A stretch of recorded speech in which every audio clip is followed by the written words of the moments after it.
Hi there, folks. Welcome back to Mossy Roots Farm. Now, I won't actually show you me testing the soils because that'll take too long, but I did test the temperatures. I tested right here in this nice thick patch, but in a very well-grazed area. I tested right here in this dirt patch where nothing was growing at all. And then I tested somewhere in here where it's basically a hayfield. And you know what I found out, folks? The more exposed your soils, the hotter your soils are. Now, we just came through about 10 days of 100-degree heat index, which is pretty stinking hot if you ask me and ask the cows. They have not been on this for about 2 weeks, and that was intentional because I didn't want them to have to suffer through the 100-degree heat index. So this has had about 2.5 weeks of rest, this specifically. So that's why you see the green flush in with the brown. However, a lot of folks will tell you, ultra-high density grazing, graze to the dirt, and ultra-high recovery time is the best strategy you'll ever see. Well, if you're worried about soil temperatures, folks, I think I'd disagree. So soil temperatures really matter because you've got all sorts of microbial life and biotic life in the soils. You also have worms and other bugs that live in the soils. So let's say, for example, a worm needs 50-degree temperatures. So that worm may have to go down, down, down, and way down much farther down than you would like it to go. If you have 70-degree soil temps, your worms can stay higher. They can do their job higher in the soils.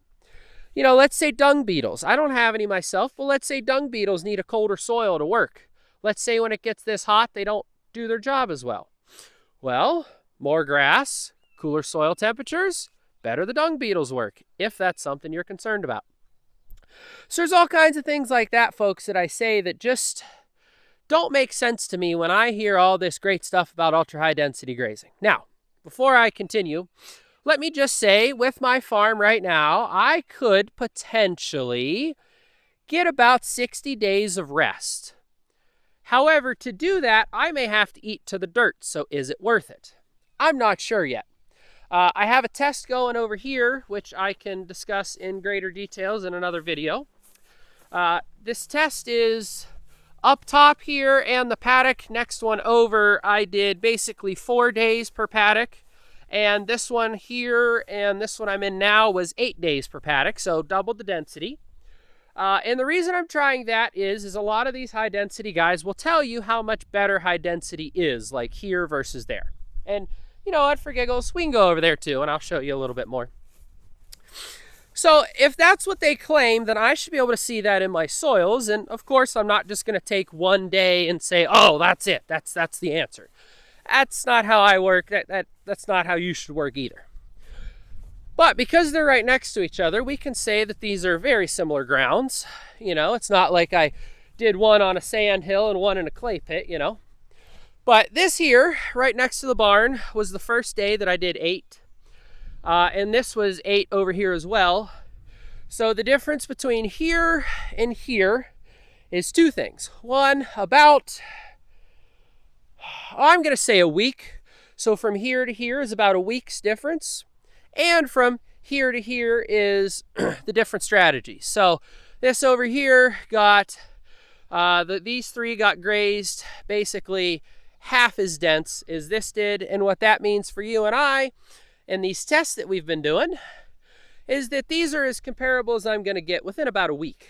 You know, we could go this way, but again, there's a hill, some more water will go down there, but so very comparable. And this is why I do all these testings, so that I can show you guys and maybe give you guys some ideas. Is this even worth it? Is ultra high density a good thing? You know, the one benefit of the ultra high density is I'm going to get about 60 days of rotation out of the farm, where if I do not do ultra high density grazing, I'm going to get about 30 days of rotation out of the farm. But the question I have is during the summertime, do you need 30 days of rest? Do you need 45 days of rest? Do you need 60 days of rest? The further you graze this into the dirt, the more rest this needs. And the opposite, the taller you leave this, the less rest it needs. But at some point, there's an equilibrium, right?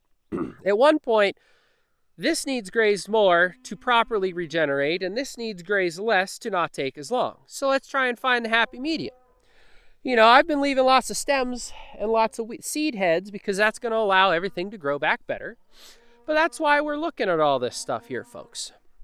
So this does look pretty good. This is about 3 weeks, maybe 4 weeks of rest. So if I had not put the cows in the back and put them on hay because we were going on vacation, we may have had a different result, So that is something that we just need to keep in mind, is that because the cows were back here, they have more rest. So that's one thing.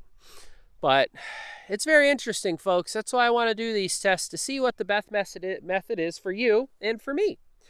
Look at how well my black cat is growing too. I grow black cats really well around here. Yeah. They grow right in the rocks. They're as bad as weeds. They grow right in the rocks. But anyhow, folks, that's why I'm doing this test. I want to do the best grazing management I can for my farm, and I want you to be able to see what happens on my farm and give you ideas, There's nothing wrong with making smaller paddock divisions or even leaving the cows in an extra couple days. Let's say you can't make a smaller paddock divisions. Well, leave the cows in for 3 days. It's the same thing, right? You might get a little bit more trample, which is just green manure, but is that really a bad thing? Is there really much difference to it? I don't know, folks. That's why we do these tests. Anyhow, guys, thank you so much for watching. If you're interested in a black cat, I have a bunch of fur that you could maybe whip together a new black cat if that's what you're desired. But this one is got to stay here. This is the favorite, as you can see. It's look at all that. Anyhow, guys, me and Toofy here, we'll see you on the next one.